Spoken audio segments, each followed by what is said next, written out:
Now I've got it up. Awesome. Yep. So yeah, well, let's go through Conti source code and explore how it works without further ado. So if you'd like to join in, I downloaded the source code from VX Underground's malware source code repository. I'll paste the link here, and it's the Conti 7-zip file here. The password is infected. If you guys would like to follow along or look at it yourself, you can grab it from over here. And on this VM, I've just installed Visual Studio 2022, and I've installed the C++ desktop resources, and that's just what's required to work with the source code. So once you've extracted it, you can just open it up. It's pretty simple. Obviously, you'd like to turn Defender off when you're downloading it, or Chrome will block you from downloading it, and when you extract it, it'll complain that, hey, this is a virus. So what we'll go through in today's session is the crypto portion of the Conti ransomware, and I think most people know what ransomware is. If you don't, at a high level, it just takes all the files and it encrypts them. Uh, Pretty simple, pretty straightforward, but there's some good concepts in the source code. Nothing too crazy or novel. Well, nothing crazy or novel at all in the Conti ransomware, but it works, and it's a great starting point to understand um, some good operating system concepts like multi-threading, cryptography, um, and EDR evasion. Not really EDR evasion, but there's some unhooking done within this process. So typically where you want to start is always the entry point of the application. So this is a win, either it'll be the win main or it'll be the main. In this case, it's win main because it's a windowed application. And yeah, let's really dive in. So the way I typically approach reading the source code, first, as I said before, find the entry point, and then just kind of look at what the functionality does at a high level. And then once we'll really just dive through, just looking at what each of these functions do and how they work. And then if we'll kind of look at each of these folders, they've kindly organized all the functionality of the ransomware into nice little folders. So you've got the anti-hooking for removing EDR hooks in memory. You've got the API stuff for API hashing and API resolution. The crypto is the actual ransomware aspect of the Conti ransomware sample. In this case, it uses char20 for symmetric encryption. I haven't explored this beforehand, so we'll dive into this together. And then the next stuff is the stuff of the file system. So what does all ransomware do? It has to enumerate all the drives on the system, and it has to enumerate all the files on those drives to encrypt them. And that's the functionality implemented here. The global, it's really just parameters. It's not really that interesting. It's just member functions. Well, just returning um, values. Not sure why they do it this way. It's just a bit convoluted and abstract, a bit of abstraction. Logs, simple logging. I assume this is for debugging. And then memory is quite simple. We'll skip over it. We won't go into much detail. It's just wrapper functions around memory allocation, memory freeing, and memory copying. That's nothing interesting. And then the network scanner, something that may be a bit more interesting is one thing this does is that it scans network drives. So on Windows in an Active Directory environment, typically you have the SMB protocol, and servers can host network shares. Something that Conti ransomware does is it hosts it scans for network shares to encrypt them. And then for obfuscation, this is some more templated C++ code that does compile time obfuscation um, using this linear congruential engine, which is essentially just a random number generator. It's not that interesting. It's probably the most interesting part of the ransomware in terms of actual malware, but we'll dive into this towards the end.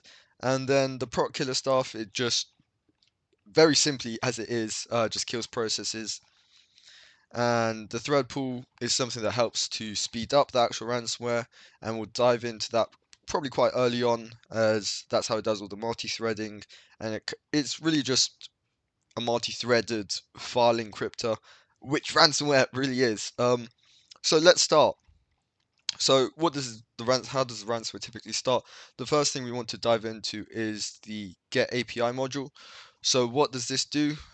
We can see it's quite like the variable, the function naming is very simple in itself.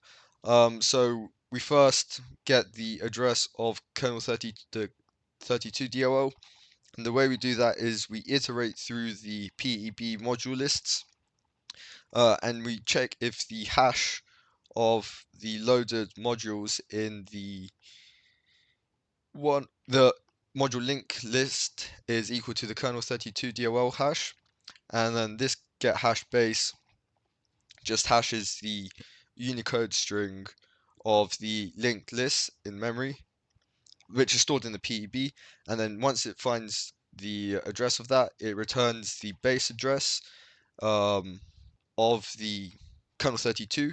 So it's pretty simple, pretty straightforward. We'll typically cover like all these API hashing functions once and once only, as well, yeah, they're not really interesting.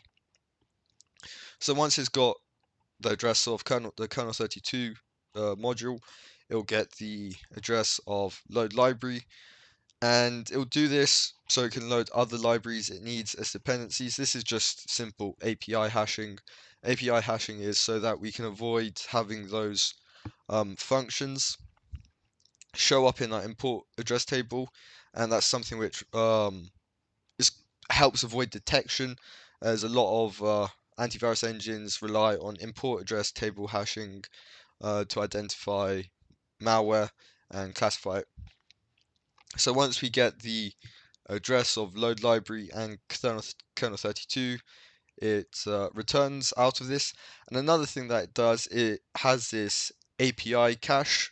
I haven't seen that before, but what I can assume it'll do is that once it resolves all the APIs, it will just store all of these in the cache, so it doesn't have to look them up over and over again, which can become quite time consuming. Doing it once and once only is a lot faster. So once it initializes this, so this is we can add a comment which is get kernel 32 address and library. The next thing it does, it disables the hooks. So as we saw before, it got the address of load library, and then it loads all its dependencies as we said it do before. So kernel 32 is just standard operating system functionalities. WS232 is a wrapper for the Windows socket and Windows networking. All of these are just a restart manager, um, some shell APIs, and networking functionality. So it just loads all of these. Typically, if I didn't know what a DLL would do, I'd literally Google it. So 32.dll, what does this do?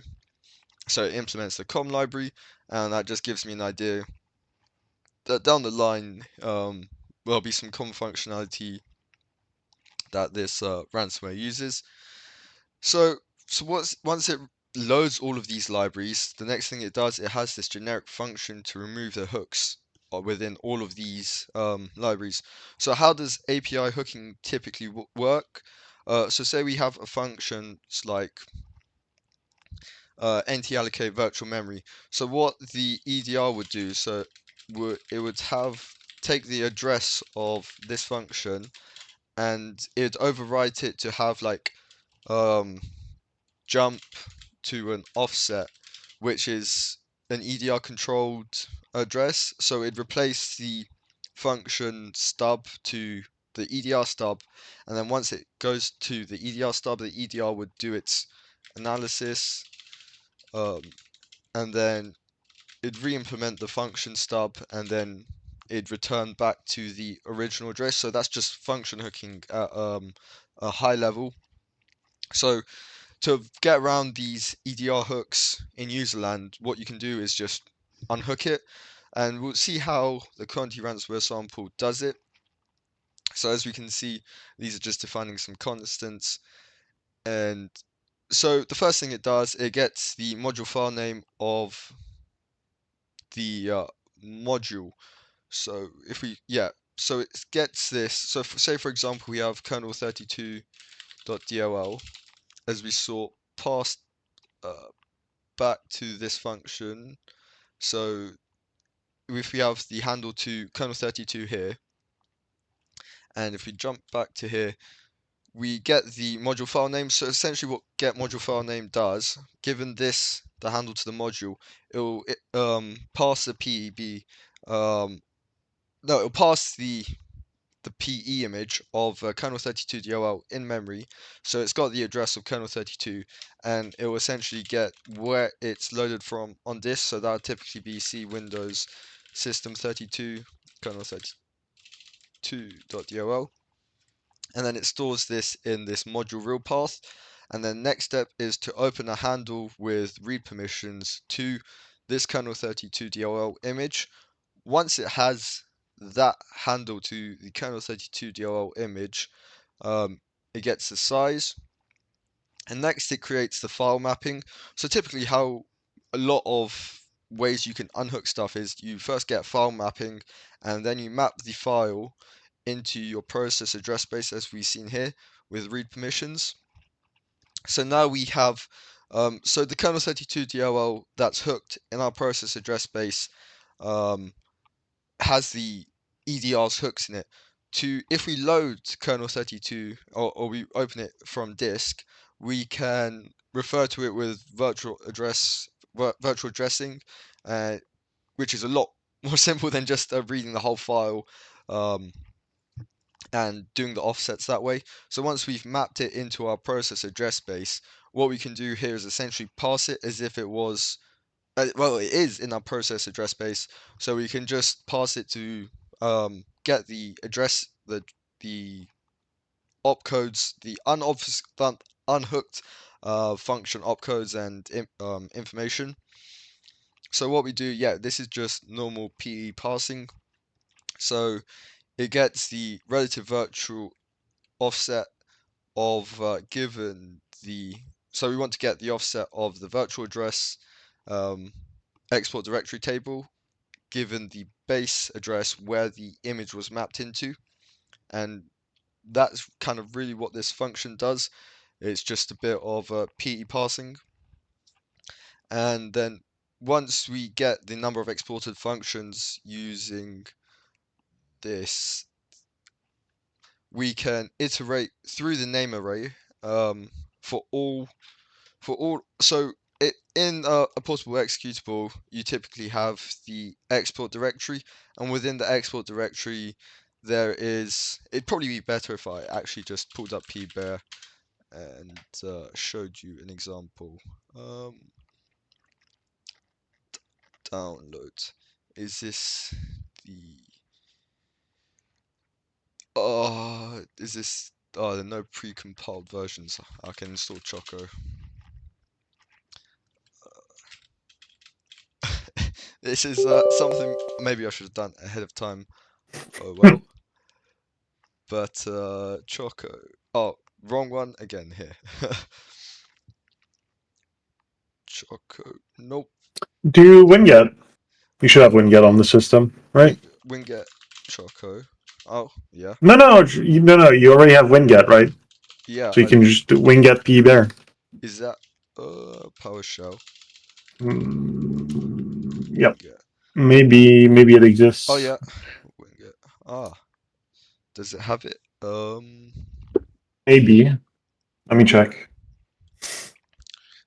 Alright. Meantime, I can can just sure install. I don't have it on my. No, I don't think pbear is in there. Oh, rip. Here we go. You can just. Look at this guy just copy pasting commands from the Yeah, internet. yeah. Look at me. That's could right as well be malware, but it is in a VM, and I am not too concerned. Choco.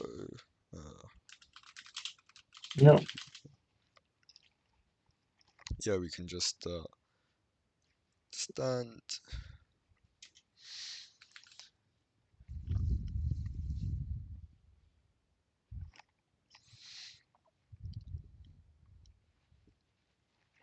But yeah, while we're just looking at that, so it goes through the exported functions table, um, and then if it's a forwarded function, so there's it'll be easier to show once I've loaded pbear up.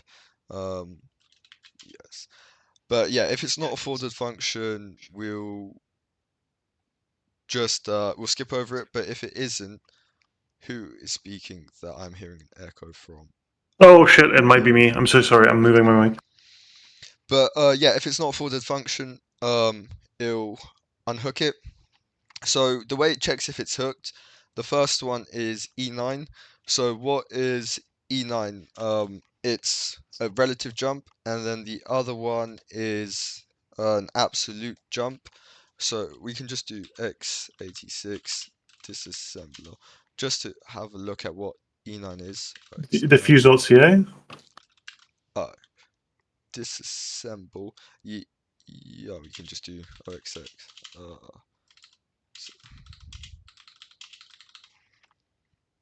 Yeah, so this is a relative jump, and then the other one, OXFF, OX25, this is an absolute jump, and typically EDRs, I only really see them use OXC9 as it's shorter, and that relative jump, I believe, is within a 2 GB jump distance, and if it is hooked, this is the simple check it makes.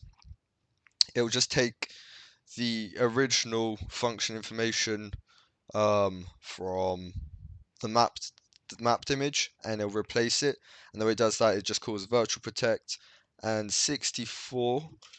Well, we can just, I believe it's just read write execute, but to check that we can um this is virtual protect. Believe off the top of my head that's like read write executable protection constants. So What's the value? Oh, OX64, yeah, so page yeah. read write execute. Yep. But yeah, now we've got pbear loaded up, we can no, we do not. P it's somewhere. Oh, there we go. Load P's uh ntdol. So yeah, as I was speaking about before, we have the export address table. Within the export address table, we will have the names and the ordinals, and some other information. And what I said before, so to show a better example about forwarded DOLs, we can look at kernel 32. So when a function is forwarded, the way it typically works is, for example, kernel 32 and then this function acquire srw lock exclusive. That's forwarded directly to ntdol. That's the DOL name, and RTL acquire lock. So it's literally just a wrapper over the functionality.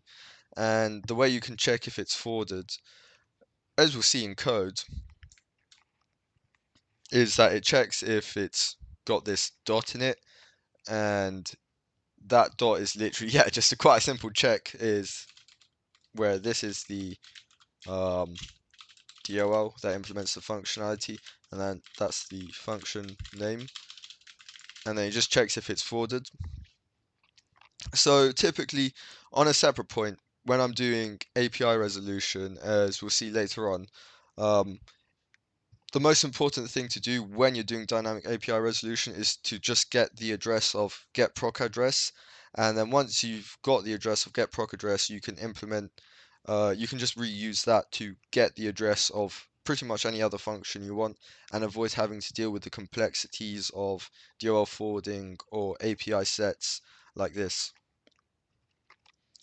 So now this essentially unhooks everything, and this does it for all the functions here. Oh no, so only I stand corrected. It only does it for these three DLLs. So the WinSocket library, ADV API32, and kernel32. Oh, and then okay, it does it down here as well for all the libraries mentioned. So yeah, this is pretty simple. Um, yeah, just to recap what it does, it loads all the DLLs, and then for all the DLLs, it'll remove the hooks. And the way it removes the hooks is by first getting the module file name on disk. So it reads this into disk. Well, it creates a file mapping in our process address space, and then it does some PB pass or some parsing of the image to locate the export directory. And once it's located the export directory, it will identify, um, it'll iterate through all the ordinals and then get the function names and then get the proc address of the. So yeah, sorry, one thing I should have clarified is, so yeah, it gets the proc address of um, the function from the in-memory module, its module, the in-memory version, and then it checks whether that one is hooked, not the one that's read in from disk, obviously. And then if it is hooked, it'll read in the unhooked version from the one it read off disk and restore it. Pretty simple. Um, not too, yeah, pretty simple. And if we jump back all the way back, we can restart. Go back to yeah the main. I can just go here. And then this morph code stuff is really just something we'll go into later, but it does some compile time obfuscation using this meta random stuff, which is yeah the linear next random number generator that's implemented at compile time, and it does this as anti-static analysis, but having the absolute privilege of only having the source code, we don't have to worry ourselves with that. So we can say, yeah, this functionality is load all required DLLs and unhook them. And this functionality is pretty simple. So what I mentioned about before, so there's a question. It doesn't fix relocations while unhooking. Um, just so I understand your question, I can explain a bit more about the relative virtual offsets. When you have a relative virtual offset, uh, where is it? Here. When you have your base address, so base address plus your offset, because relative virtual offset, you don't really need to fix any relocations at all. Um, there's the relocations only happen when you have the base address that changes. But if you're just passing it, when you map it into memory, it can use that base address as this origin DLL. So yeah, it uses that as the base address for the relative virtual offsets, as we can see. So yeah, this is the base address plus the offset. So ELFA new is just an offset, and then it does that to get the export directory. So you don't really need to do fix any relocations when you map this into memory. Um, Also because yeah, you're not actually executing any code. If I understood your question correctly, that probably wasn't the best explanation. We can, if you still do have any pending questions, we can get into that later. And then if it's not running in debug mode, it will handle the command line. And this command line, essentially we can see the functionality. So there is a path, encryption mode, log file, yeah, it's quite simple. And then there are 4 different encryption modes. We can control click into this. So encrypts from the very descriptive naming, there, yeah, 5 different modes. Okay, so another question from Skid. What are your thoughts on this unhooking technique? Do you have any criticisms, recommendations?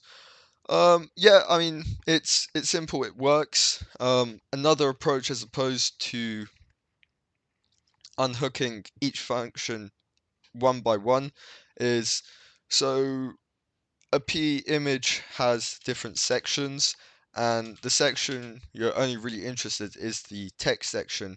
And as opposed to replacing the text section, I mean, replacing parts of each function from each text section, um, like the hooked function, you can just replace the entire text section completely and wipe out hooks in one go. I've got an example on GitHub of this. I can pull that up. It was like here, I think. But yeah, to just replace the entire uh, text. I think I did it backwards. Yeah, here. So as opposed to replacing each function one by one, you can just take the text section and restore, restore in the sense, restore the hooked code in ARM process of our NTDLL with a fresh copy of the text section from a mapped image. In this implementation, I use known DLLs, um, and that's implemented here. Oh, no, it's not. It's implemented down here. And I just map the known DLL's image by opening this section and mapping a view of this section into our process address space. Um, kind of similar. So just how this does the create file and then create file mapping and then map viewer file with the C Windows System32 kernel DLL. In this implementation, I use the known DLL's DLL to get the image into my process address space, one that is clean in the sense it's not dirty and hooked.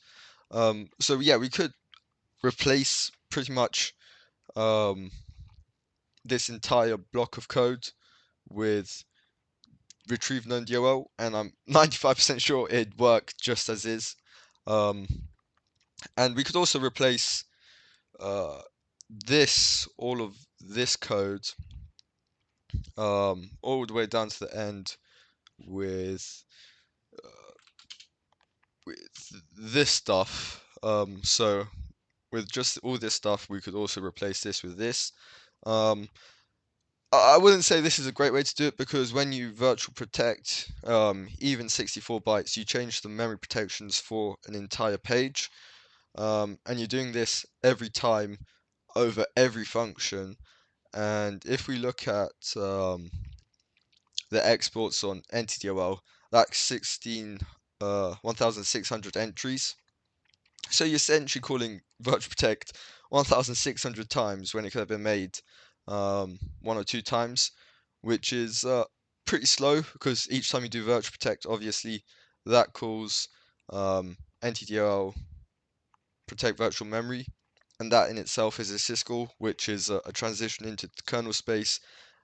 So this is this. Yeah, I would probably just replace the text section as done in this implementation. But if you want more granular unhooking, of course, this is a fine approach to go for. But when you're doing it over every export, if I understood correctly, and for every DLL here, that's a lot of virtual protecting. So if we jump back here, there are four modes of encryption that we'll delve into later, and the encrypt size is something we're not sure why it sets, but we'll understand the reason later on. So just let's see what's next. So yeah, the next thing it does is it sets a mutex. So a mutex is essentially a synchronization primitive, and the create mutex API is a kernel level synchronization primitive. And the reason it does this is it does it so it can have it running only once. Pretty much all malware does this. So the way it goes is it will like create mutex and then if the mutex doesn't exist, it will continue. But if it does exist, then obviously you don't want to have the ransomware running twice, or the encryption may break.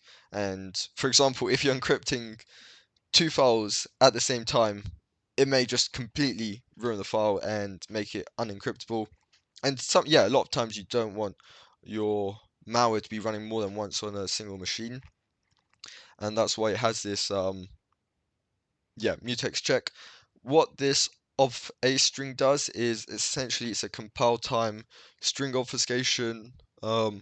So if a reverse analyst was looking at this and they're looking at the call to create mutex, um, they wouldn't see this plain text string here.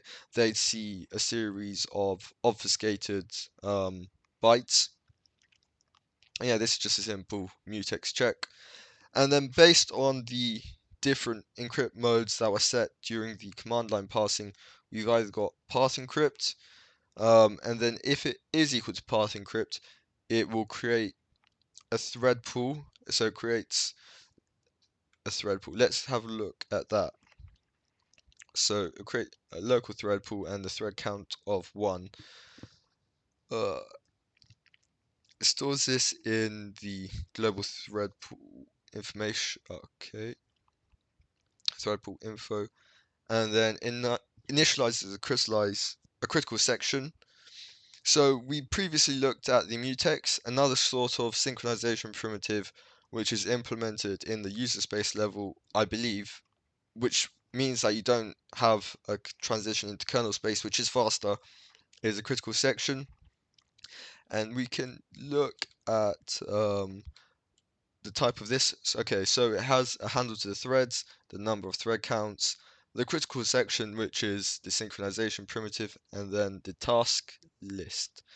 And this task list is just a linked list of tasks info.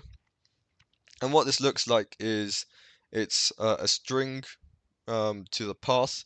I assume this will be a path of the file, and then a boolean which tells the thread pool to all the threads to stop and return. It's very simple, a very common multi-threading style. Uh, so it stores all this information, and this just really initializes, the critical section and this and some space on the heap. I would believe. Oh no, just okay. Yes, space on the heap to store all the handles to the threads. Pretty simple. And then the other function we saw is that it starts. So this would be more interesting. Um, this starts all the threads that were previously created in this operation, and we can see the routine it calls into the threadball handler a bit later on. But first, let's just see what the rest of this does. So next, it puts a task, which I assume just puts an item on the linked list. Yep. Um, so this is, as we mentioned before, the critical section is the synchronization primitive that we use to um, have safe multi-threaded operations. And so we enter the critical section. When we enter the critical section, no other threads can enter this or do any other work at the same time. And once we're within the critical section, we insert an item onto the back of our linked list, and this is essentially the path. So we put, a task. The task is, the path, and whether to stop, obviously, it's false. So one question I have now is, when did this get set? So what we can do here is Shift F12, and we can see when this was set. Okay, yep. And the path. Okay, so it only puts the path if the mode was, path, and I assume that's to encrypt only a specific task.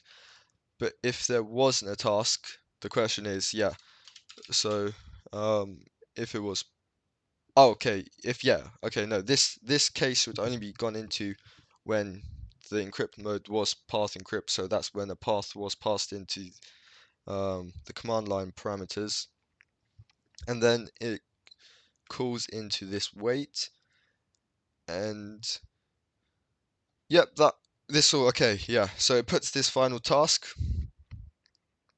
and this final task, as I thought before, yep, tells it to stop, and okay, yep, that all makes jolly good sense. So this, for the path encrypt, it will start a um, single thread to encrypt a specific path with the thread pool. And if we jump back into here, this thread pool handler, what I believe it would do, yep, it takes the item on the back of the linked list queue, it pops an item, and then this task information, as we remember before, it stored the two main variables, um, were the path, the path to encrypt, and whether to stop, the stop condition.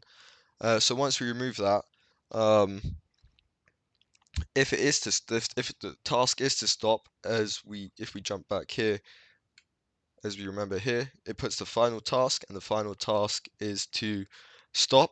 If it is to, let's jump all the way back.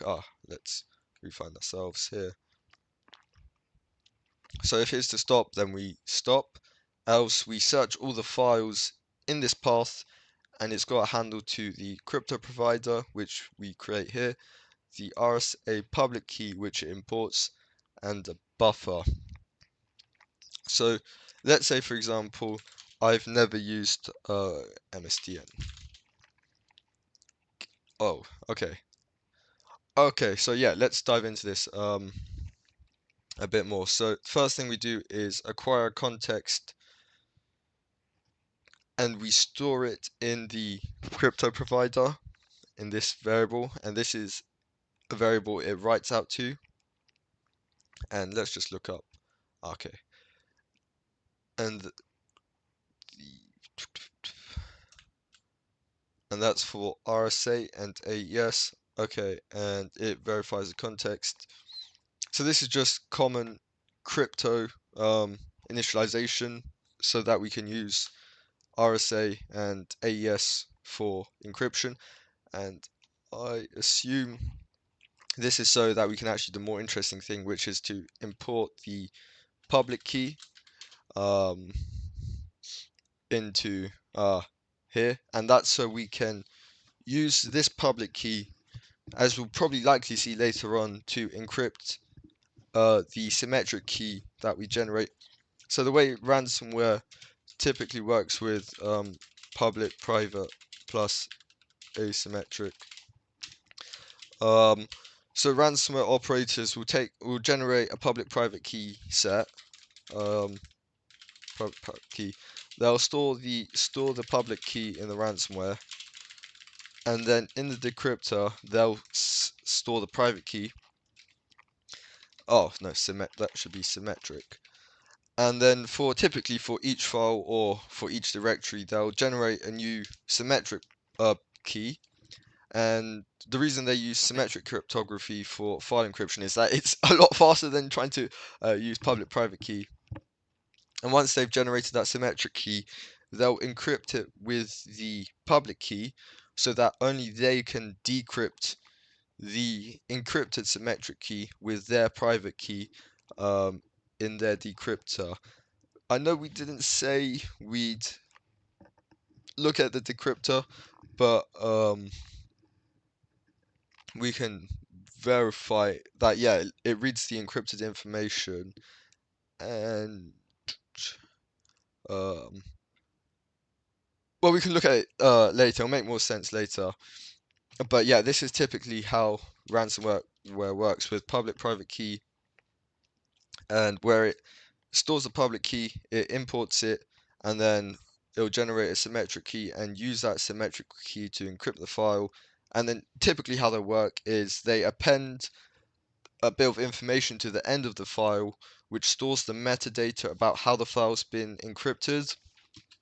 So if I almost draw a diagram, we'll have the file contents, and then after that we have file encryption metadata, and then it'll read out. Then within this file encryption metadata, this contains right, to file encryption metadata, and this contains the encrypted um, symmetric key and some other information. But that's typically how ransomware works, and how they're able to decrypt the file, um, and that's kind of why they're importing their public key, uh, which is stored here. But yeah, this is just a template. I assume what their builder would do is, as I said before, it would generate this public private key, and then judging by this double underscore, they'd probably just replace it and build it. So moving on. So while true, yeah, it enters the critical section. As I mentioned before, the linked list by itself is not multi-thread safe. You can't access well, you can access, but you can't modify. Um, well, you really can't do either of the operations, as though you're not sure if you're traversing a linked list whether another thread has manipulated it. And then if there isn't any task information, so if the linked list is empty, we'll leave the critical section and then we'll just sleep.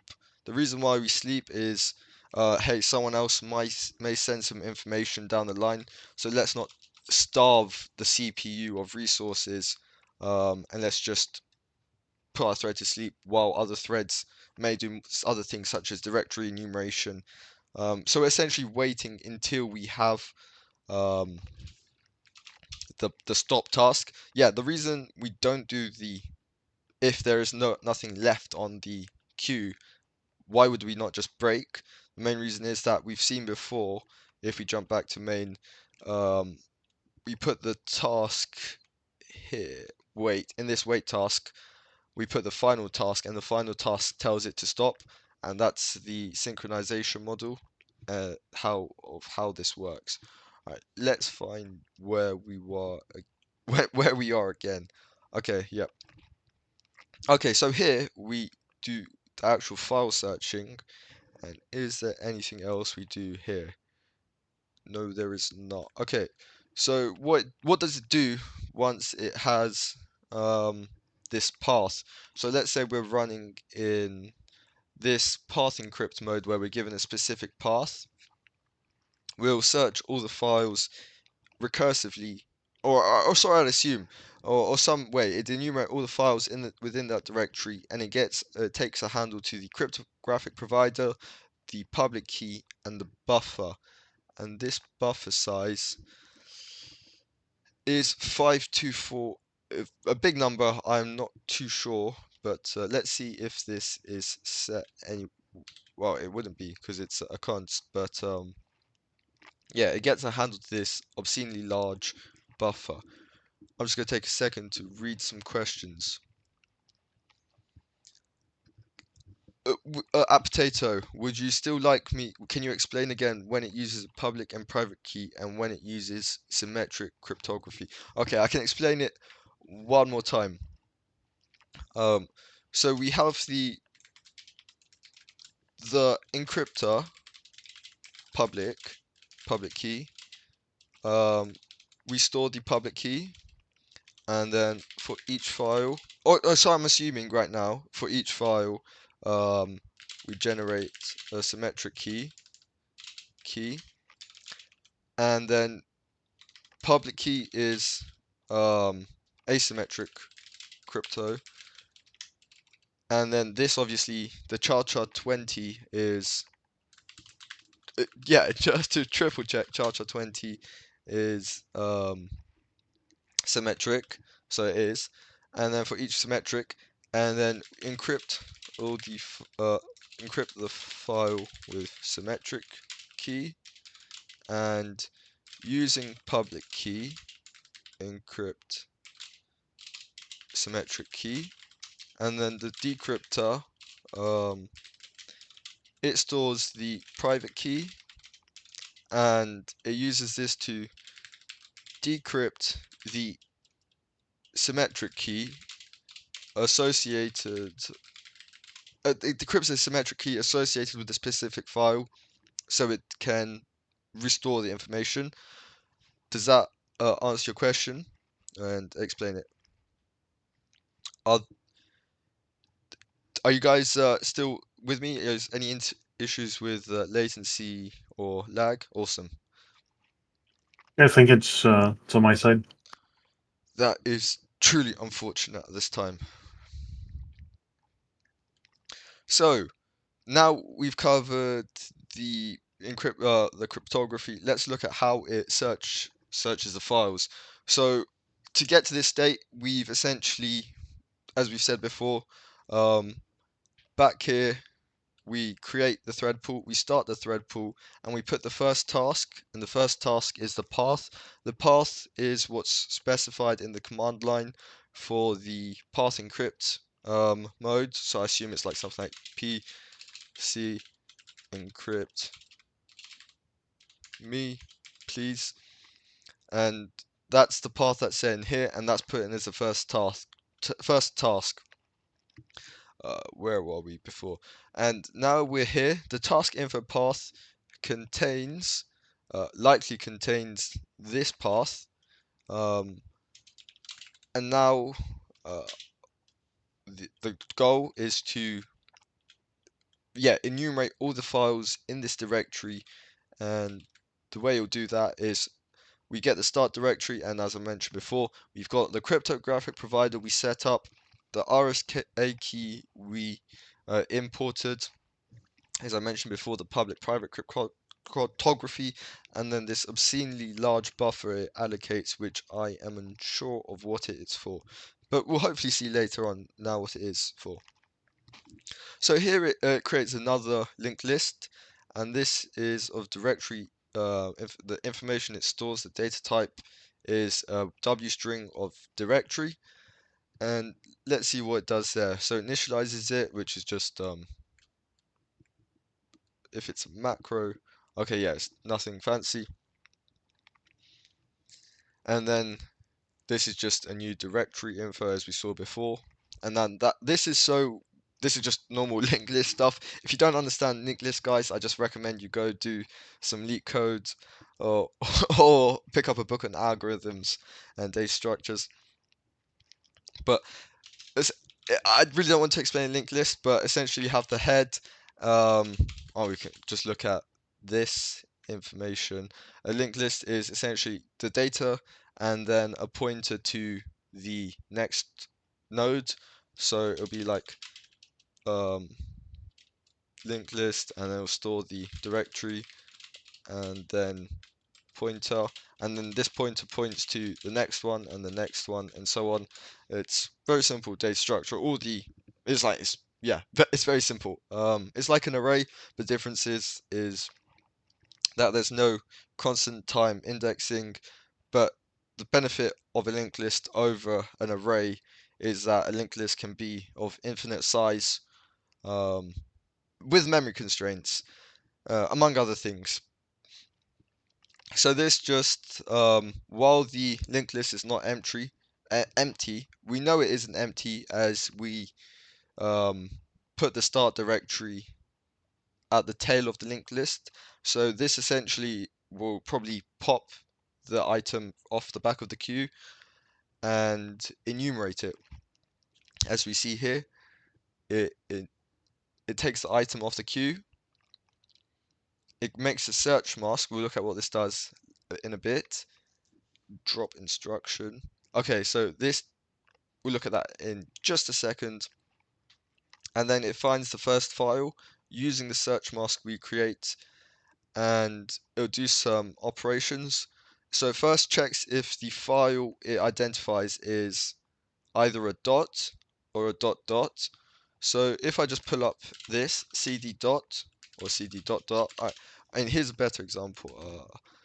If we do okay, actually it's not a better example. But yeah, if you enumerating directory dot is just the current directory, dot dot is the previous directory, and the repass point is essentially um, a junction. So you can create a repass point to go to jump between multiple directories.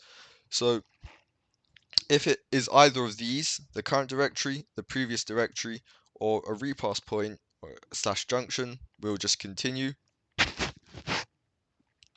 And then if it is a directory, so this is essentially the find first file.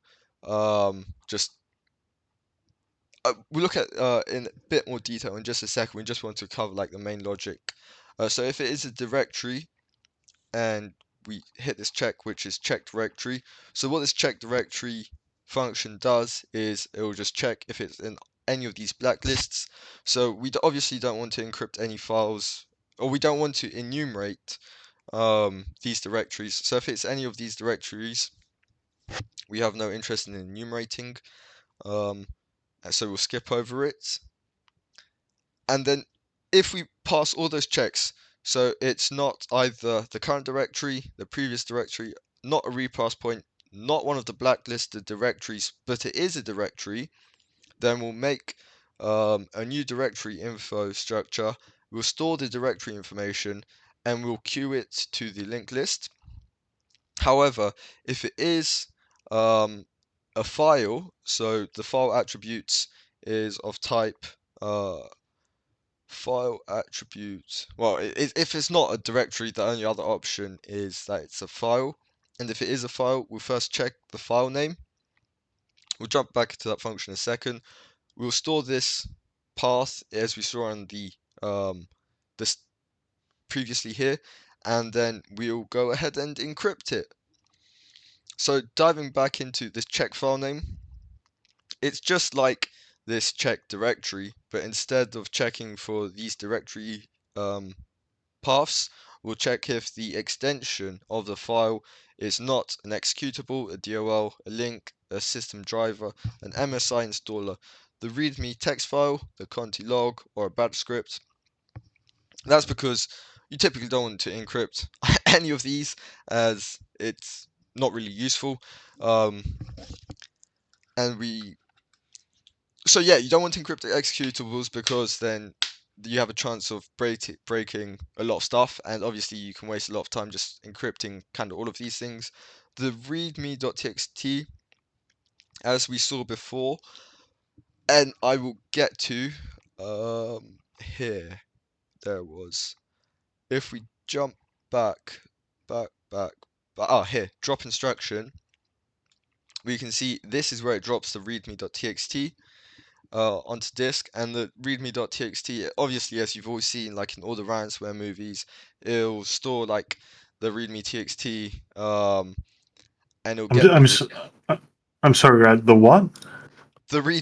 all the The ransomware movies. ransomware movies, Yeah, like all of them. all the movies you'll see, like all the stories you hear about ransomware, like you always see like, hey, the readme.txt, open that, who have we been hacked by? So you'll see that. So I don't think I need to explain, but yeah, it will have the decryption note.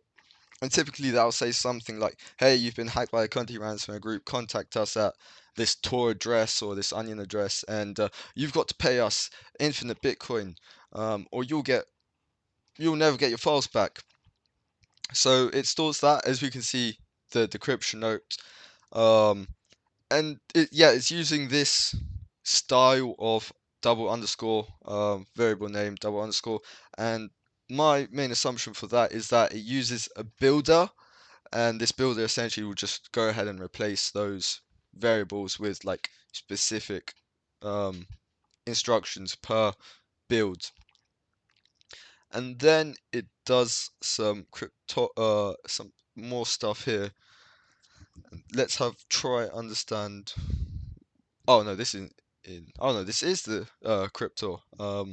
Okay, so it decrypts the ransomware notes. So it stores an encrypted version of the ransomware notes. I assume that's just so someone can't just run strings against it and see or create detection Like one of the Florian Roth Yara rule detections, which has, yeah, if it's got this Conti or it's got ransomware note instructions, it's obviously malicious. So, if you want to bypass a Florian Roth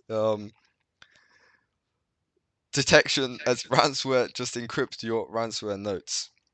Which clearly the Conti people realise. Yeah, yeah, and they also use if you want to move your mic a Oh, so bit, sorry. yeah, all good, all good. Um, yeah, the OFW. This is another thing that gets around Florian Roth's static string detection rules. It just does compile time string obfuscation. We can have a look at this more in later. It's very complicated. I wouldn't say it's complicated, but if you've never looked at templates before, it can be complicated to understand at first. But yeah, I spoke about this before.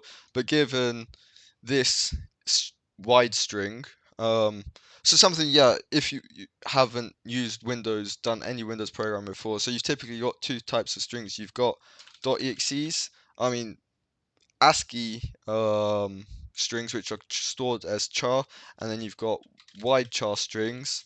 Um, and wide char strings are obviously bigger, um, and you can typically call different Windows API based on like get module handle A or W, and if you use the A version, you need to use the um, multi-byte string, but if you use the wide version, you've got to prepend the double quotation marks with an L to specify that it's long, and yeah, just a little thing, and that's why you see there are two macros here, the obfw and obfa, and naturally obfa is for ASCII and obfw is for Unicode. Um, and what essentially, if you just look at the map, if you look at the expands to, as I'm pointing to with my finger on the monitor, it essentially obfuscates it at compile time, and then it calls the decrypt function at the end. We can control click into this. It calls this decrypt.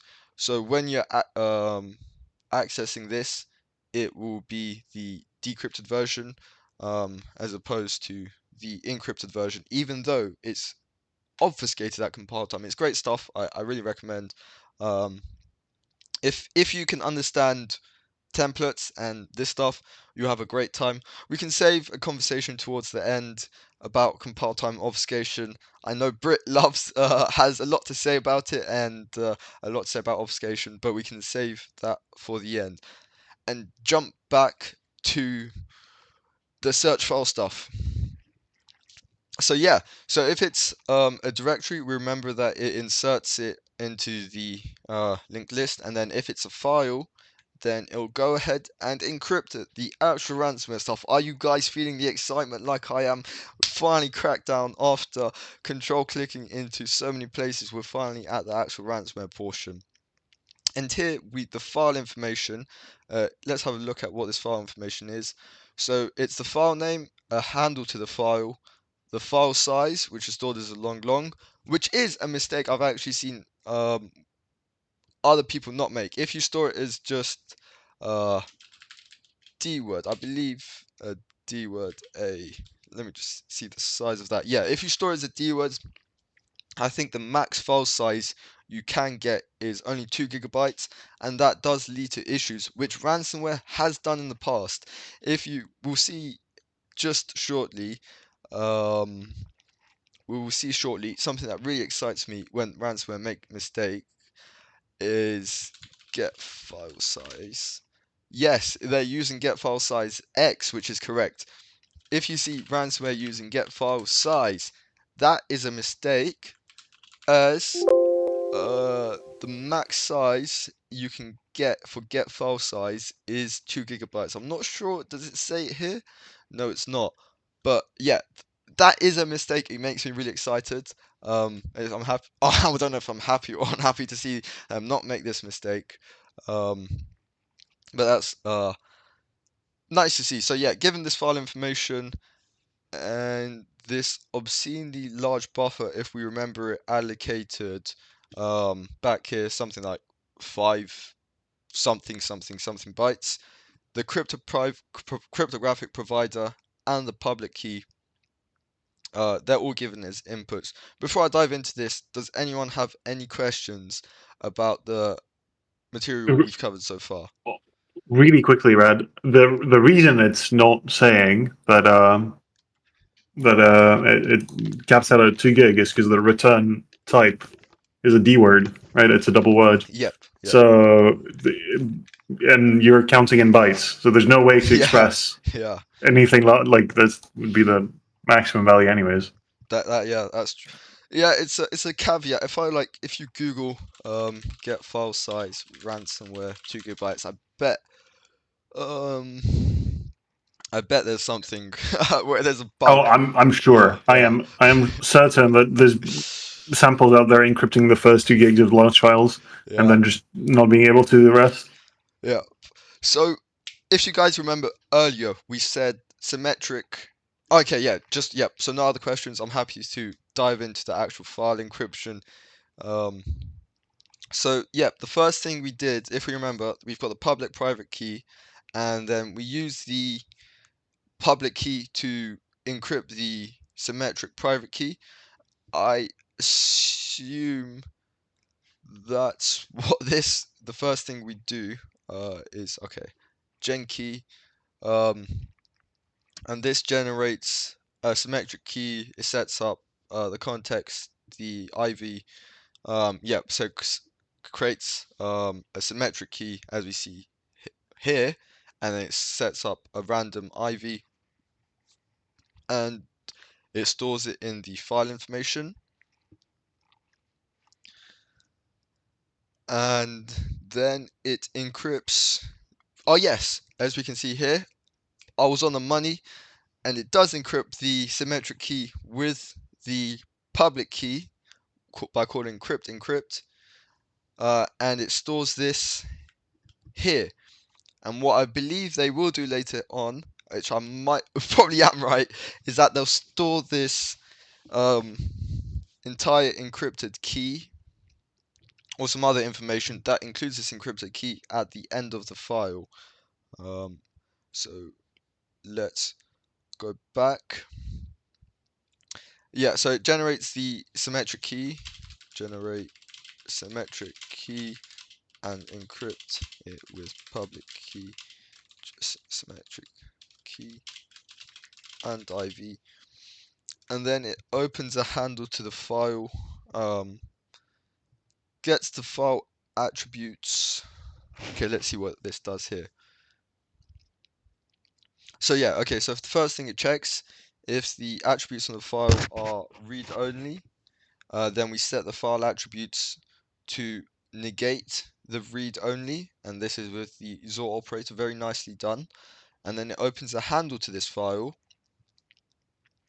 and then if it's unable to open the handles to file by checking the last error, if it's whether it's a sharing violation or a lock violation, and then this, oh now this is interesting, it'll kill the file owner, and what this essentially is, so if another process um, has a handle to the file already, okay, so it checks if the restart manager is loaded. Okay, now this is interesting stuff I haven't looked at in Conti Ransomware before. Uh, what I typically do is just use, I think there's like a native API you can use to query who owns who has a handle to the file, or you can query like all handles in the system and their owner, and you can kill it that way. But this uses the restart manager to kill the file owner. Okay, let's see how this does it. Um,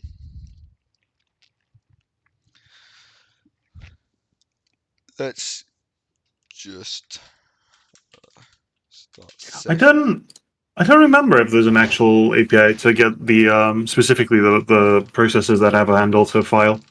I think you have to do Yeah, anti-query system information and filter down from there. yeah, because I know, I think the latter approach, what you said, is what System Informer does. Uh, I can show that later. It does what you said, and then yeah, just filters. Um, but yeah, this is quite interesting. So restart manager. Um, starts a new, and what does this do? RM get list. Currently, okay, so, where is the path used here? Path name, ah, RM, register resource.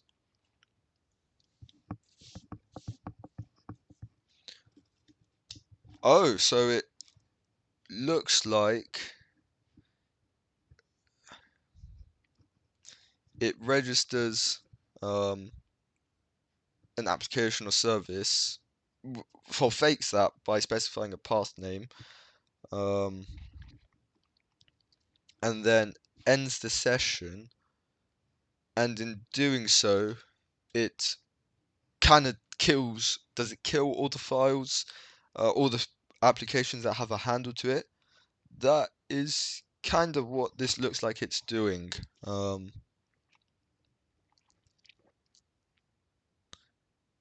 ARM start, yeah, it starts the session. It registers a resource um, with a path name, and RM get list. Okay, so this is, yeah. Oh, maybe not. Um, what does it use this RM get list information for? Proc inf. Presumably, it registers the file it cares about as a resource, and then it Yeah, gets a list of all processes that are. Well, I mean, the restart manager also does an anti-QSI, but at least you're offloading it to someone. yeah, yeah. Microsoft knows how to write anti-QSI. It will be fine. Yeah, that's what this looks like. Yeah, that's actually quite a neat way of doing, or well, not a neat way. It's quite like quite a convoluted right end result, wrong approach way of doing it. I mean, Uh, one I would have to go look into how Restart Manager actually does it because it might yeah. be that you avoid Oh, some. Oops. yeah. Maybe you avoid making some noise by doing it this way. Maybe there is some EDR out there that is fine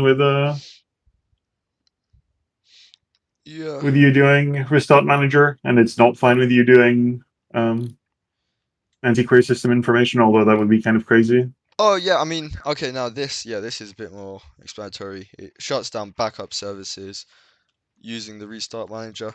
Yeah, that makes sense. It's quite. Yeah, I haven't seen that done before.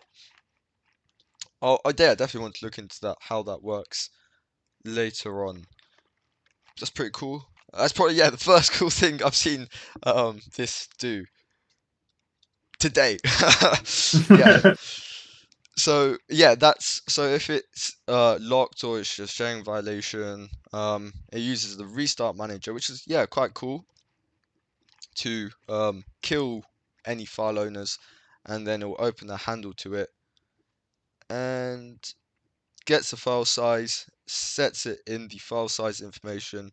The quad part, I believe, is just a union of yeah, the low and high part, and it's just like, which, yeah, essentially is just the D word 64 bits. It opens a hand. This, yeah, so this file just, if we jump all the way back, we can we can just mark this as like open a handle to file, kill any owners preventing if error, store 64-bit 8 bytes file size, file info. And then once we've obtained a handle to this file, we can check if it's databases. If I assume this is like an extension check. Okay, yeah, this is just an extension check. And then if it is, if let's have a look at what this does. This starts at the end, Okay, and this writes the okay, yes, I was right. So it writes the encrypted file information. So the file encrypted key, as we remember, that was 524 bytes, and this key was encrypted with the public key, and this key is this symmetric key. And does it store the any other information? File handle buffer.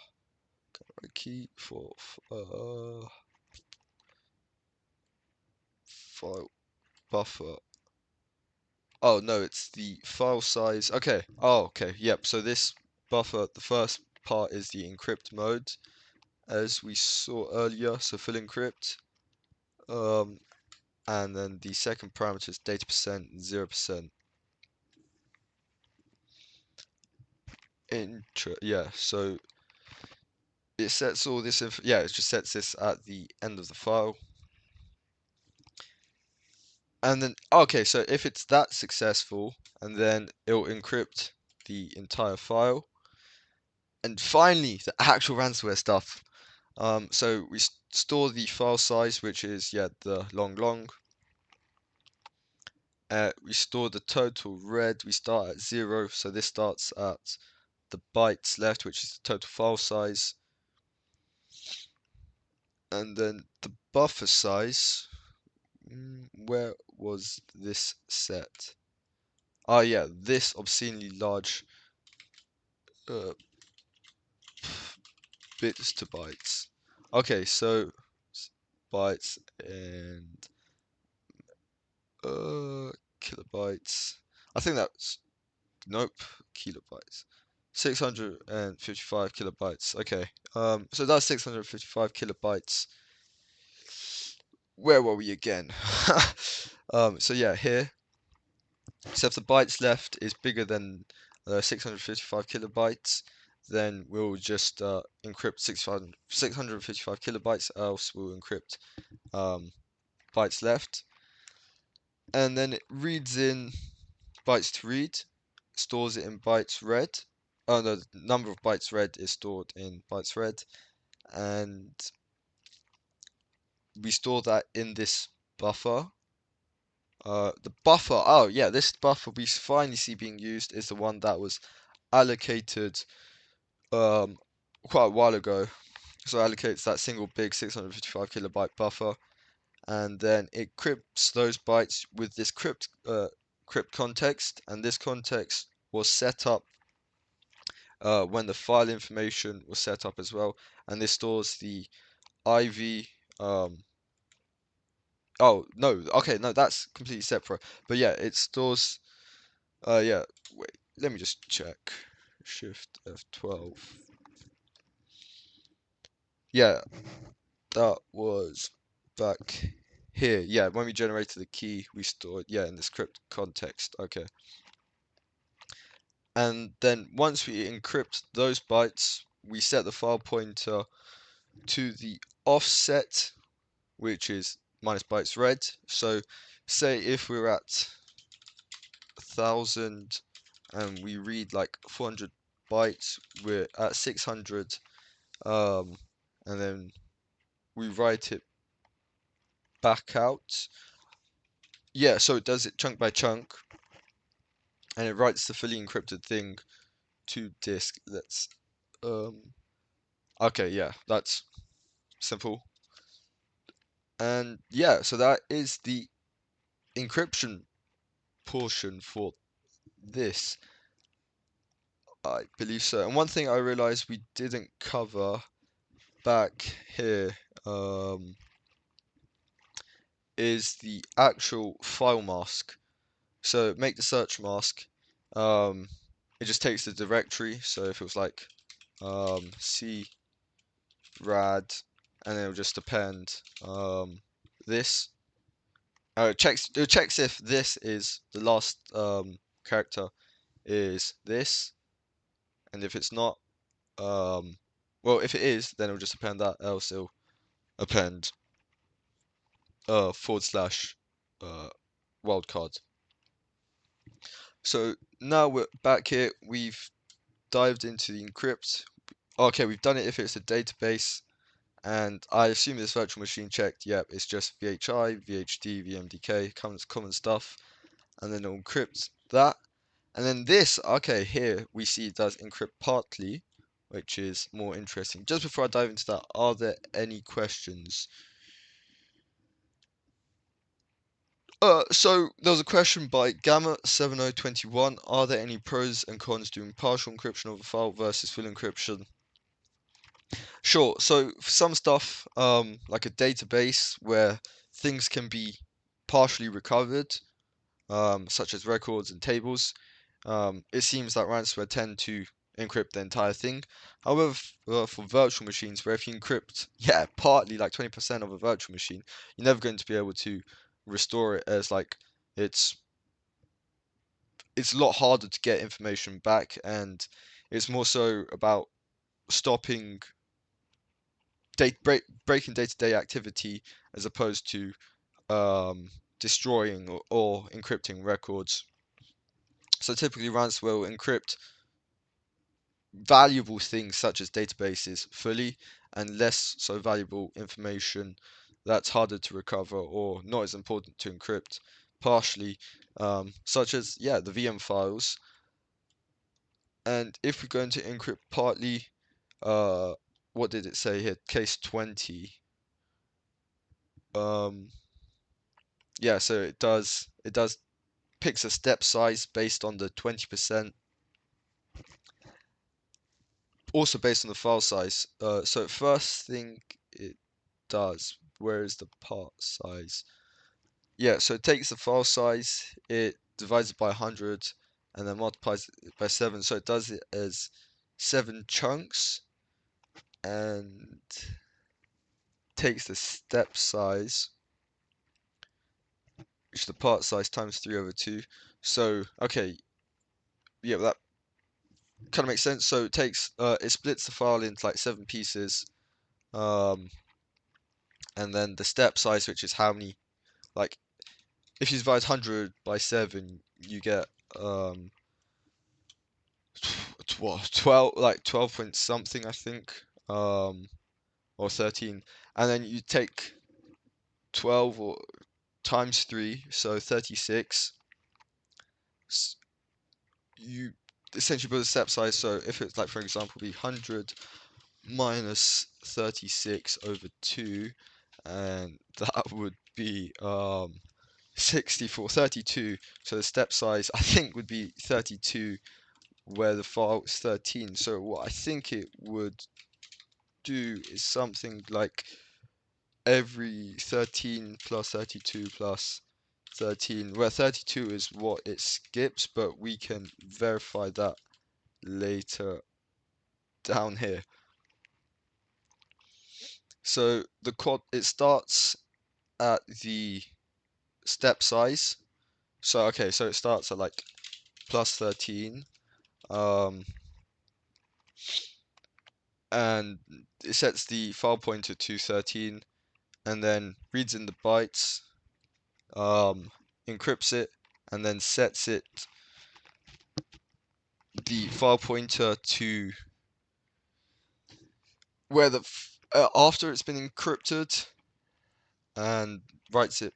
Oh no, before it's been encrypted, and then writes it out, and that increments the file pointer, and then the quad. If I step size, steps count.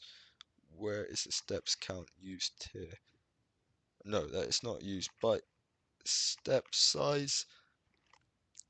Huh.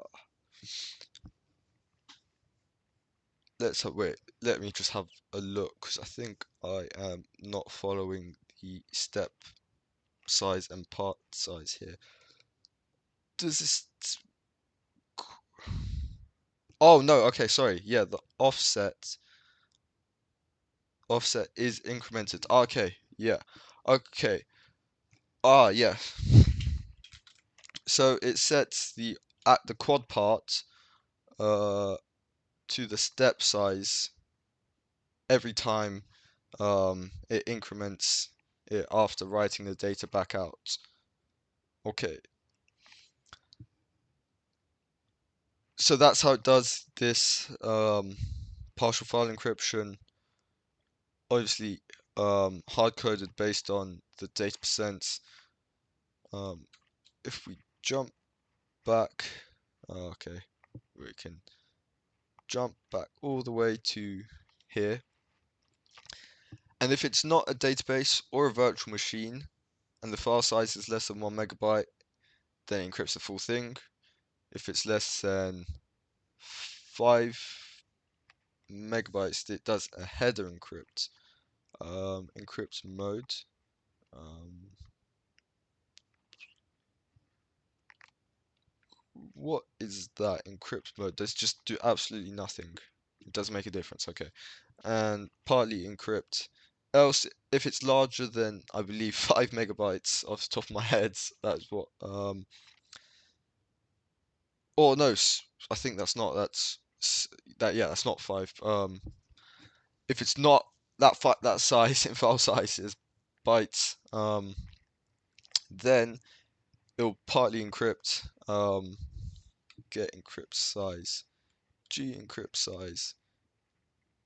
It'll 50. It'll do 50%. It'll encrypt 50% for all other files. Okay. So the logic here is if it's a database, um, fully encrypt, virtual machine, 20% less than or equal to fully less than or equal to uh oh no, okay, yeah, sorry, for the header encrypt it was meant to be encrypt header. Okay, that is my bad. I was, yeah, just thought it'd be, I clicked into the wrong function there. While I'm waiting for that to load, are there any questions?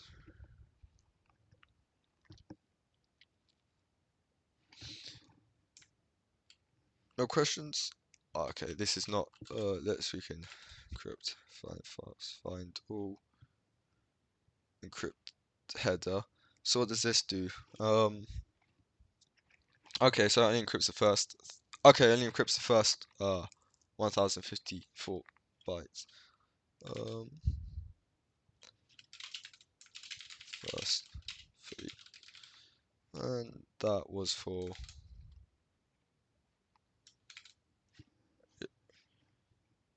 And then for if else, partly encrypt, and then this was okay. VS Code's Visual Studio is being slow. Else fully encrypt. Oh, 50%. And that is the file encryption for a single path. And my, we are 1.5 hours in.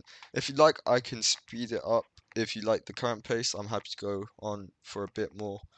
It just depends how much you guys want to hear me ramble on about ransomware. And yeah, that does it for all the files it can find in a directory recursively after enqueuing all the directories back onto the queue, and then if it's a file, it go ahead and encrypt that. So the path stuff is single threaded, despite saying that it uses a thread. This is single threaded. We can copy over these notes here.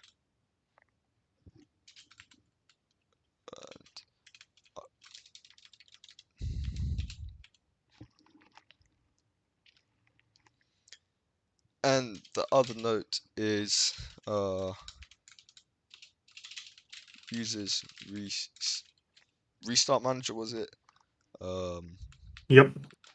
Uses restart manager to kill processes, blocking from obtaining a file handle.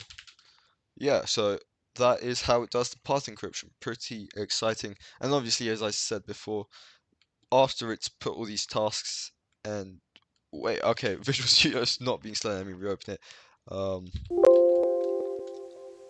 Alright, let me reopen it. But once it does that, it puts in the task to stop everything. But let's reopen Visual Studio as it's decided to be slow on us. While you wait, does anyone have any questions that you would like me to answer? That's a pretty interesting question, by the way. And Oh, have you looked into some of the ransomware strains or versions that have bugs allowing for defenders to build a decryptor? Curious what sort of crypto etc. weaknesses they've usually had. I haven't personally done anti-ransomware analysis. I'd assume like just poor cryptography, or like for example if you take the symmetric key and you don't encrypt it and then you append it, you can just write a decryptor pretty simply. Um, or if you get the access, the way I think most decryptors get written is like if you compromise the infrastructure of okay of an organization of a ransomware group and you get all their public keys, I mean all their private keys, then you can just write a decryptor as now you've got you can decrypt the symmetric key and decrypt it that way. I think also to do that requires a bit of reverse engineering the format of the stuff that is appended to the end of the file. Okay, let me just kill Visual Studio here. I have an example for this from 2022. Please, yeah, be my Those yeah, there's a ransomware called I think it was attributed. I don't remember.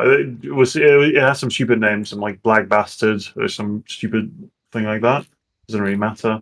But what they did is that the key stream was set up in such a way that the cha-cha key was Zord against the file it was encrypting. oh So there's an attack on this, of course, where they got it to encrypt a file that was just null bytes. So oh yeah and zero XOR something is itself, right? It's yeah the identity function. So they recovered the symmetric key and then decrypted the files that way, which is kind of funny. Did that do Um, a single symmetric key per file? yeah. Um,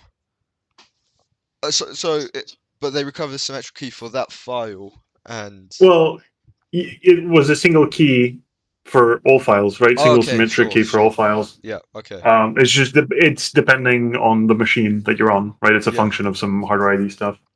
So if you get it to encrypt or if you know the encryption algorithm, you yeah, encrypt a 0 byte, or like yeah. you encrypt zeros, or you get the hardware ID. Yeah, Just it's a so, it's a it's a cute trick. I can yeah, find the tool somewhere.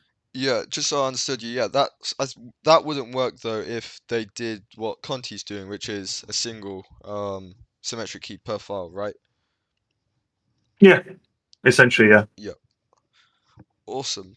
Oh yeah, no, that's yeah. I think that's probably why ransomware groups do the single symmetric key per file because of yeah what you mentioned. Well, yeah, because otherwise you have this easy attack, right? It's Yeah, yeah, kind of annoying. Um, but there's been a lot of cryptographic weaknesses over the years in different ransomware. I think you can look into how Kaspersky attacked the the the Muse people, for example. Um, they did like actual cryptanalysis on and found weaknesses. So I mean, it's cool. yeah. Um, That's some pretty nerdy stuff. Yeah, I mean, yeah. there's another example I recall that which was kind of cute, where the key was derived from a seeded random number generator and the timestamp at which it Okay, was encrypting the file. yeah. And they recovered the key because the date modified of the files plus that Ah, seeded random generator. oh Yeah, wow, and that's just cool. yeah. That's really cool. Yeah. I mean, it's like classic, right? It's like, oh, Yeah. you want to do something weird, and Yeah, yeah, it's essentially like rolling your own cryptography. Like, hey, yeah, we've got a random number generator. Don't worry, we'll make it less secure by using the timestamp as a seed. Yeah. Um, another thing. Just for malware devs out there, just use Lipsodium. Just use Lipsodium. There are people out there doing this for work, right? There are people out there who are trying to figure out encryption in a serious way. Just use their tools. They know what they're doing. Yeah.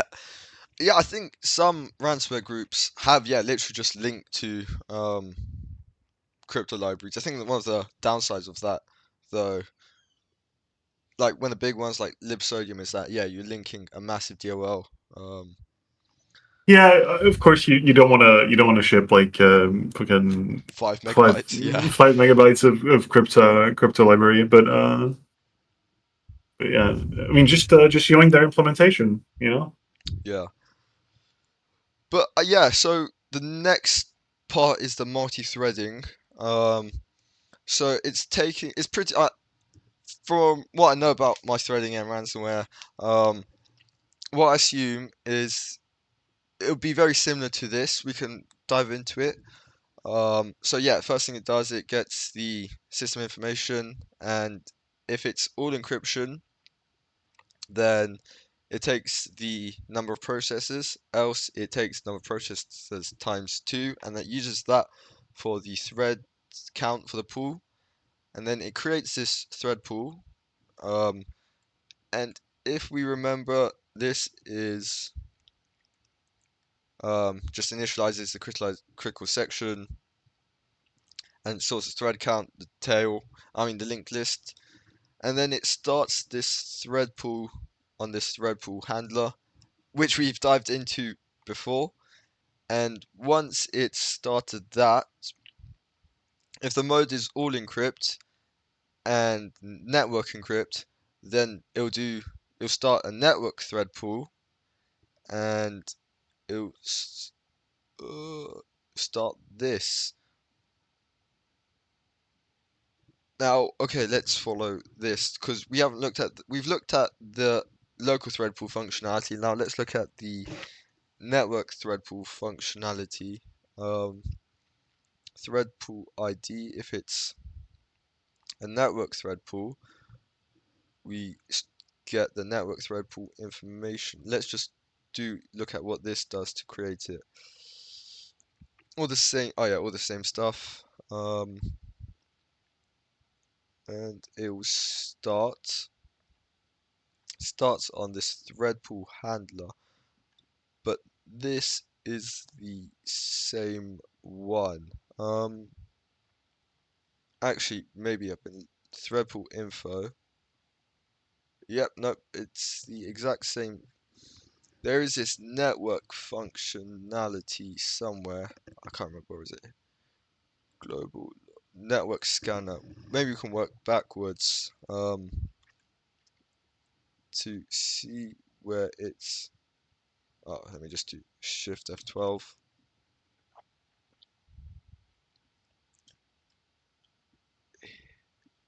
Shift F.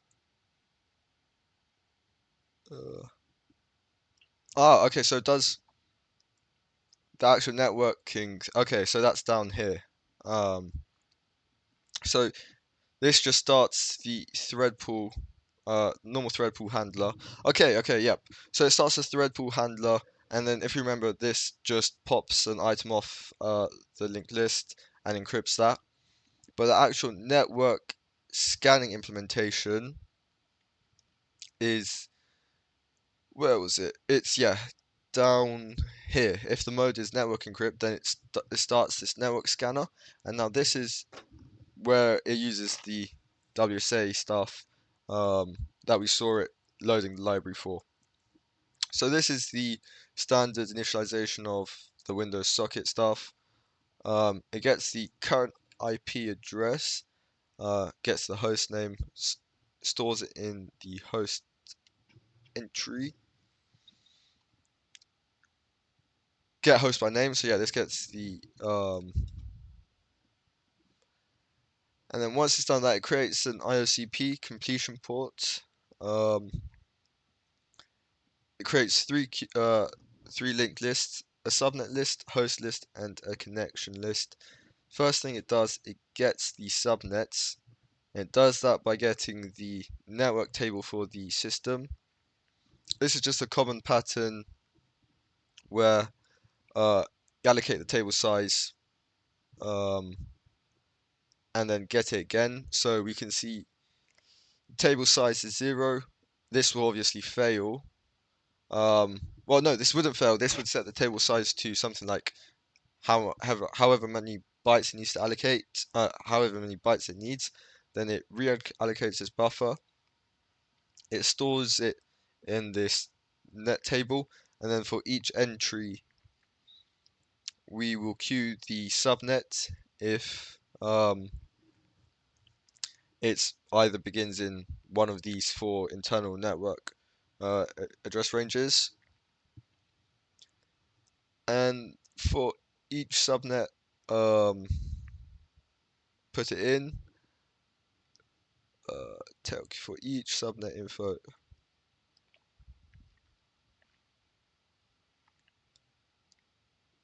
we then okay, subnet.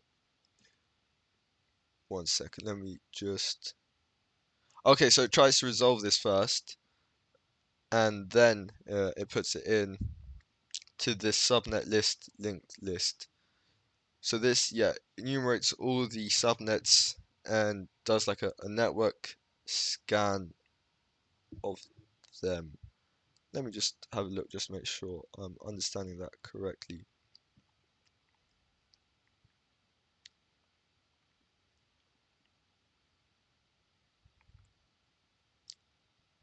Yep. Wait.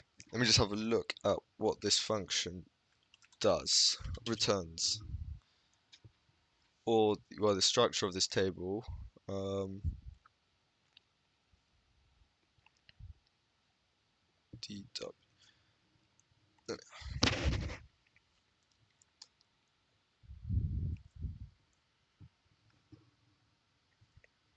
Yeah, right.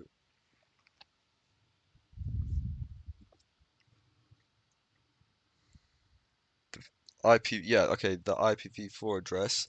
So this stores the IPv4 address, and then okay, it tries to connect to this address. Oh no, this does it to ASCII. This does it to an ASCII string, and then it compares it to this information, and for each subnet info in the subnet list, if it doesn't exist already, then um, it's found already, and if it's not found, and then it does a new subnet and inserts it into here. Okay, I'm glad I went over that again, because I didn't understand it the first time I went over it. That is the get subnet functionality, and then it creates a thread with the host handler, and this takes the host list. Stop mark, obviously, if you remember before. The common pattern for multi-thread stuff is for this, right? It's like a linked list plus crypt section, and then if popped item dot data equals stop, then stop. So that's how it does the stopping stuff. Now here it does the network share enumeration, and then if I assume this finds something in network share, it then puts that share information onto the thread pool workers, where the thread pool workers that were started before encrypt it. So let's look at how it does network share enumeration. Net share enum given the IP address and the share list.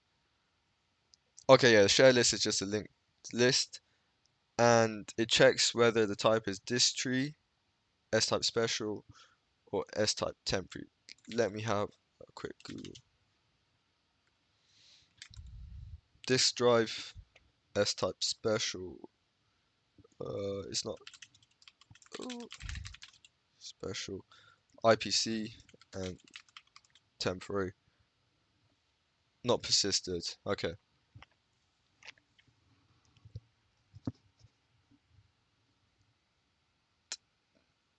If the network name is admin colon, and we then concatenate all of this to get like the full part of the network string, so it'll be uh,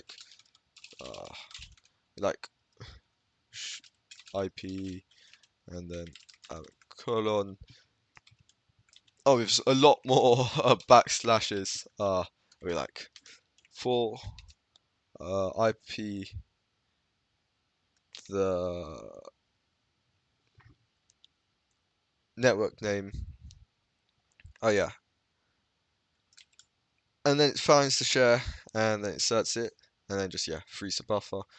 So this just enumerates all the network shares that are admin dollar, and yeah, then it puts that task so it encrypts all of those. And let's go back. The port scan handler. This I believe if you just look for S port. Wait. Uh, let me just not cheat and okay, let's just work backwards and not work backwards.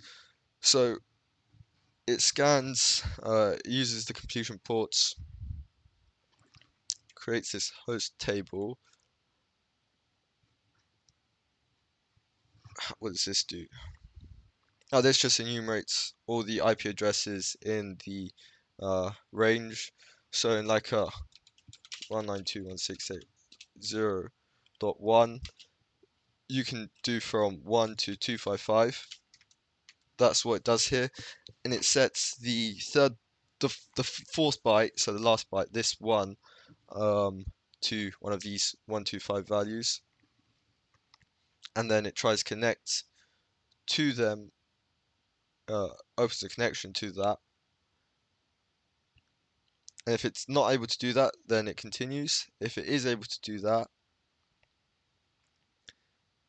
it creates a completion port packet with the connect context, and this connect context has the address, handle the socket, and the state, which we haven't seen be used yet.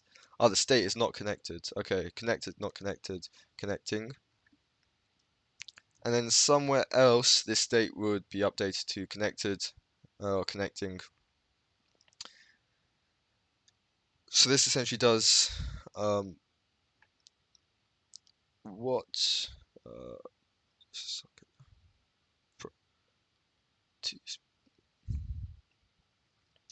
now let's jump back. So this does scan hosts. Okay, here. Okay, yeah, that's where. Yeah, so it. Okay, oh yeah, this creates the host table. This tries to connect to it, or not connect to it, just insert the item on the. What's that? What's that? So yeah, this creates the completion port packet and says that it specifies that it's not connected. And if you jump back here, this scans the hosts, and for each item in the connection list, which was inserted back here, it will try connect to the SMB ports, and if it is connected to the SMB port,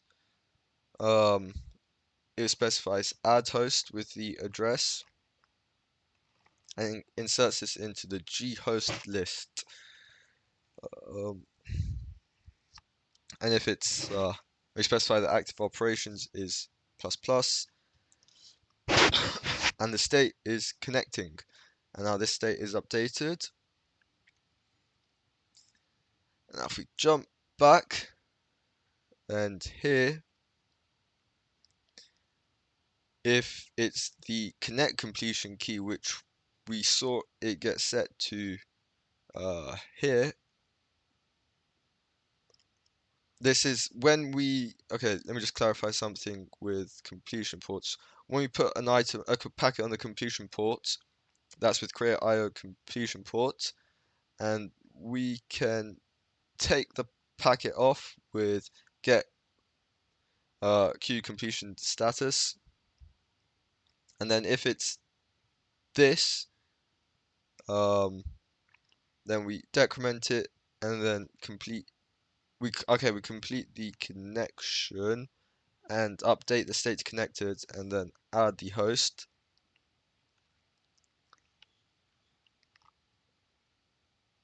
And yeah,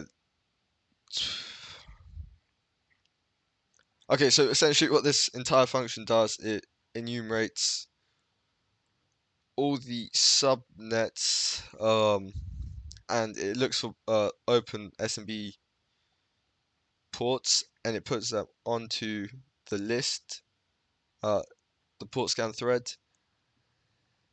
And then once that's done, um, it adds the stop marker, and this entire stuff, it looks for all SMB ports, places them onto the linked list, and then when we saw earlier in main.cpp, the local thread pool tasks will pop all of those off and encrypt those network shares. And that is the networking functionality. And then the other stuff, process killer, essentially gets all the processes that aren't Explorer. Um, wait, let me just double check. Uh, it creates a snapshot of all the processes, compares the file name to Explorer, um, gets the process ID. If it's not Explorer, then yeah, it gets the process ID and inserts it into the PID list.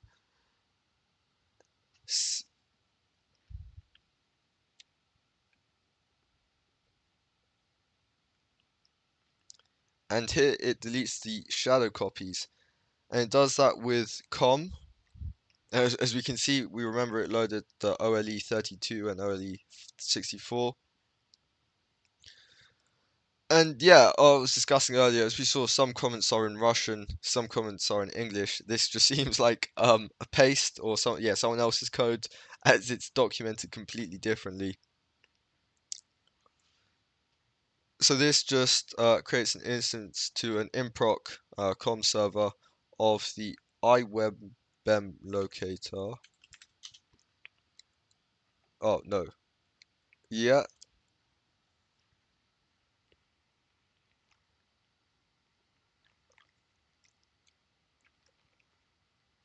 Oh no, it connects to WMI. Okay, yeah, it connects to WMI through this improc server connect server method. It connects to the CMI v2 namespace, and from here it does the WMI query of the WQL WMI query Windows query language or something to select all Win32 shadow copies. And once it has all Win32 shadow copies, it uses WMIC again to delete shadow copy, and it just format strings this. So this uses WMI and com in process to get all the shadow copies, and then uses the command line, also WMI again, to delete the shadow copies where the ID equals the information returned from the shadow copy. From WMI. That is how it deletes all the shadow copies, and I think that is almost everything um, in here, unless if I miss something. Not bad. Yeah, just cutting it on 2 hours. Does anyone have any questions? I don't know what Conti's reaction was to the leak. I assume it was a disgruntled developer responsible for this.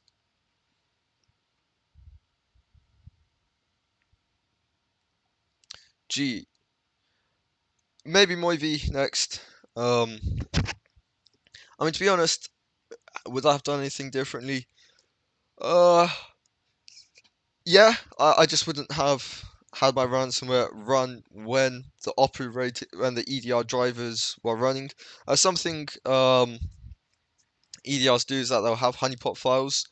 Uh, if you if we look in my documents, if you look at here, and we see in here we see how all the files are named from C to X in alphabetical order.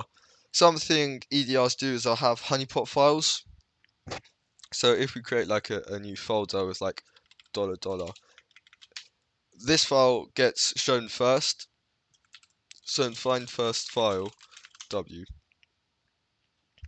Uh, Here when we search for files in a directory, um, this file will come first.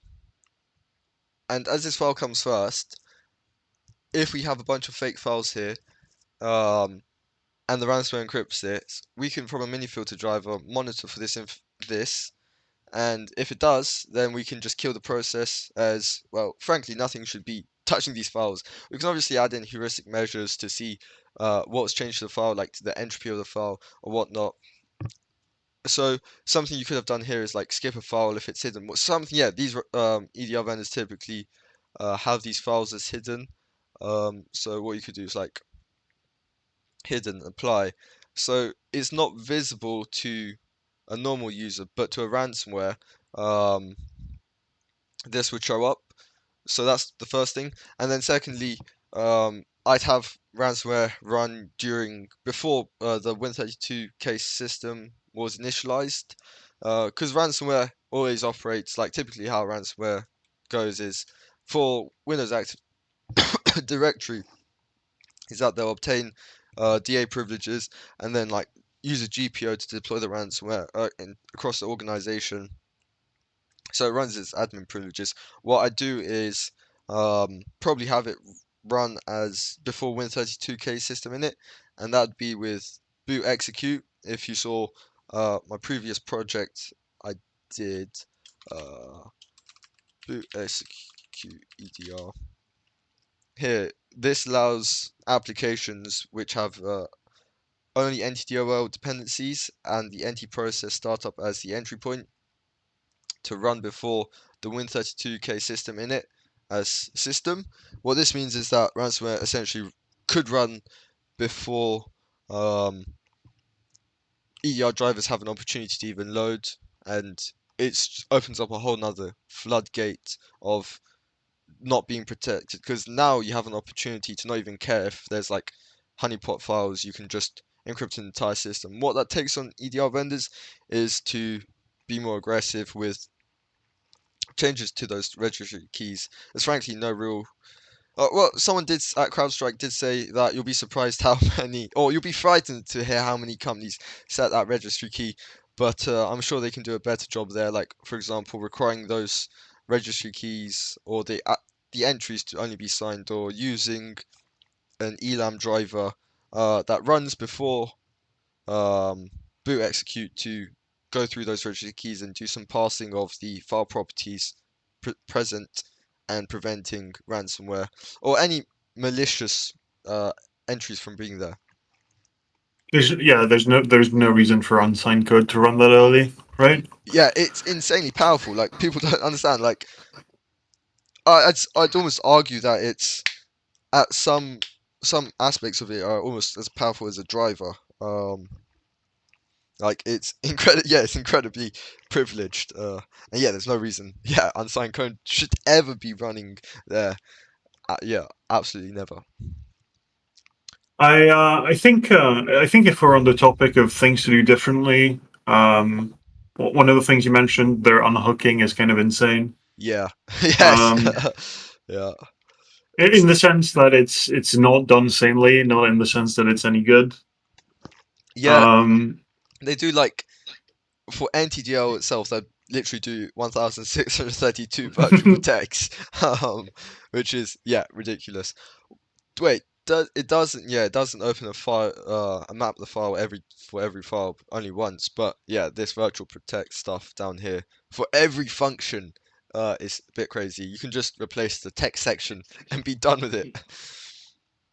Also, if you're an EDR, Oh yeah, and you've placed hooks on NTDLL, and suddenly your ETWTI memory manager feed is like, oh look, the sixteen protection changed. thousand, yeah, one thousand six Well, hundred, yeah, well, events. yeah, but also especially it's like, oh, your protection changed in a thing that in a process that you're currently hooking, and then you go look and it's a copy of NTDLL, and it's like, well, I know what this is.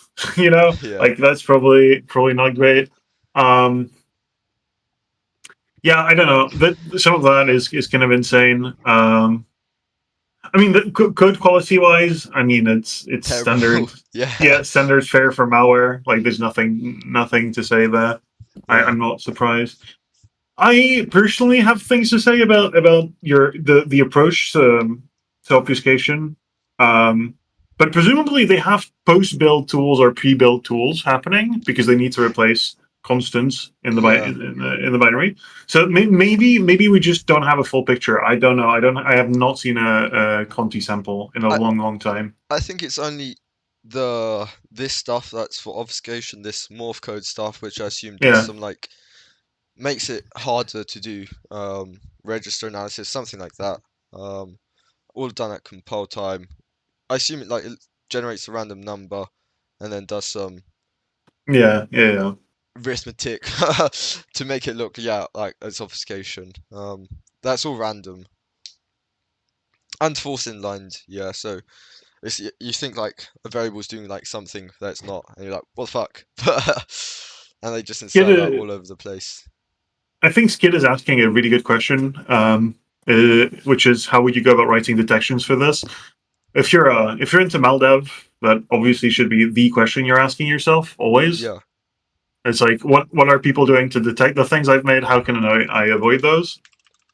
Um, rules. so yeah, I think there was something by Elastic on detection rules on ransomware. Detection rules runs. Oh, it was there somewhere. But yeah, they had essentially like this Lua file, which essentially ransomware artifacts. Ah, here, yeah, yeah, and this here. Um, what it looks for is header mismatch, entropy mismatch. And yeah, that's this paired with this idea of dropping these in the main directories where ransomware typically starts, so downloads, documents, and populating with a bunch of like fake PDFs, like canaries that ransomware may interact with. That would probably be how I'd go around detecting it. Um, and Although I've seen samples that are now checking the file attributes, and if they are hidden, true, um, they're not touching them. yeah, Um, that's possible as well. And so I don't know if canary files are the right way. So I I don't know if you know this. But obviously, you know this, Rad. But all file operations are serialized if by Defender. yeah, So if you have some way to monitor file ops, if you're getting ETW or you're hooked into the Windows kernel or even Defender, if you're doing weird stuff like Kaspersky was doing, um, yeah, the header mismatch is a really powerful heuristic, of course. It's a very funny thing to do. It's like, oh look, the magic bytes that tell me that this is in fact a PDF file are yeah, gone. yeah. So yeah, I that's wonder, yeah, yeah. Um, of course, one really powerful thing that you could do that I've seen no one do is monitoring the USN journal, which oh yeah. NTFS file systems are keeping a log of when and what is touching a file, and by I think Sentinel One does do that. So I tested Okay, well, the yes, there you go. yes, I yes, just didn't I didn't yeah, know about this. yeah, Okay, but yeah, something like um, that. Something like yes. that. Yeah, So there's this very powerful and versatile thing. In fact, the reason I'm mentioning this is because I when back in the day, uh, in the video game space, of course, Valve started looking at the USN journal to figure out what ran before the game yeah, to go check those binaries. That's one of the tricks that uh, probably could be leveraged to not to figure out what binary ran, rather here to figure out if something is touching a lot of files sequentially. That's probably not a very good thing to be happening. yeah, definitely. There's not many legitimate reasons for something to be touching a bunch of files sequentially and overwriting them. No, but yeah, the boot execute approach encrypted all the canary files that Sentinel-1 use, but yeah, I assume the journal, now that you mention it, was how they detected art when their driver and their stuff was loaded. They must have like passed it to see who touched these files, and then they marked the binary as malicious, even though it was terminated already. So yeah, that's actually quite cool, and I learned something. Yeah, that is probably how they did it.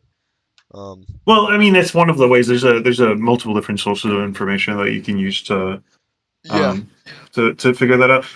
In fact, if you have time at some point, you could talk to Jonas, who's a real expert about the NTFS file system. yeah, him and Um, his dollar I-30 files. infinite repart points. Yeah, Yeah. Um, yeah, it's a cool bit of software. I hope you continue doing these. I think looking at malware every so often, especially if you have access to source, yeah, is a really cool way to have insight into these people. And another thing that's I find interesting is that from the mixed comments that you did say, you did remark on the general code quality. Like this is a thing I've been saying. Malware in general is really bad code, yeah. um, but that doesn't matter, right? You can write the worst code, but if it works, if you're actually like successfully encrypting the files of the people you want to ransom, then it doesn't matter. I mean, that goes Um, for most software, even yeah, enterprise yeah. software. Like you Very can true. have Very, the very true. best looking UI, but if the backend is all shabby, I mean, you can have even terrible UI, but if it works and it provides Yeah. value in a very twisted way, yes, if it provides value, then yeah, it Yeah. serves its purpose. Um, yeah. Cool little 2 hours. Thank you for So doing this. thank you all for your time. Um, have a wonderful day.